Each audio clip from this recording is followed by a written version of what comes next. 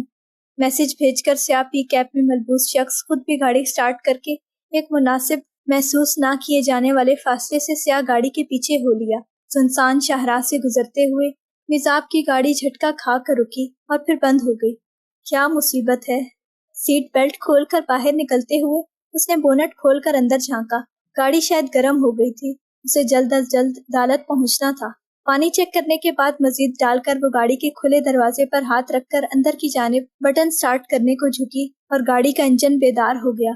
ہاں شکر اللہ کہہ کر پیچھے ہوتے ہوئے قبل اس کے وہ سیدھی ہوتی، کسی نے پیچھے سے آ کر پوری قوت سے اس کے منہ پر ہاتھ رکھتے ہوئے اس کی ناک پر رومال جما دیا۔ خود کو چھڑانے کی ہر کوشش دماغ کے دھندلاتے ہی معدوم ہو گئی اور پھر کوئی اس کے چہرے پر کپڑا ڈال کر بازوؤں سے گھسیٹ کر درختوں کے پاس کھڑی سیاہ وین میں ڈال کر بھگا لے گیا۔ یہ سب اتنا جلدی اور رازداری سے ہوا تھا کہ دور کھڑی گاڑی میں کسی سے فون پر بات کرتے شخص کو خبر بھی نہیں ہو سکی۔ 15 منٹ بعد سیاہ گاڑی کو یوں ہی کھڑے دیکھ کے کچھ سوچتے ہوئے وہ بند گاڑی سے نکل کر اس سیاہ گاڑی کی جانب بڑھا اور پھر خالی دیکھ کر بھاگتا ہوا آیا۔ جھانک کر اندر، سائڈ پر، پیچھے، ہر طرف، یہاں تک کہ نیچے بھی پریشانی سے جھانک لیا، مگر وہ عورت وہاں کہیں بھی نہیں تھی۔ وہی عورت جس کی حفاظت کے لیے اسے رکھا گیا تھا۔ اس عورت کو زمین نگل گئی تھی یا آسمان؟ یکدم ذہن میں جھماکا ہوا اور پھر سیل فون جیب سے نکال کر ڈی ایس پی جواد ارمغان کو کال ملائی۔ سر ایک بری خبر ہے، مجھے لگتا ہے مس میزاب کو اغوا کر لیا گیا ہے۔ اس اطلاع پر آفس میں بیٹھا جواد بے یقینی کے ساتھ ایک جھٹکے سے اٹھا۔ ذہن سب سے پہلے عباس جانثار کی جانب گیا، جس نے یقیناً زمین آسمان ایک کر دینے تھے۔ جاری ہے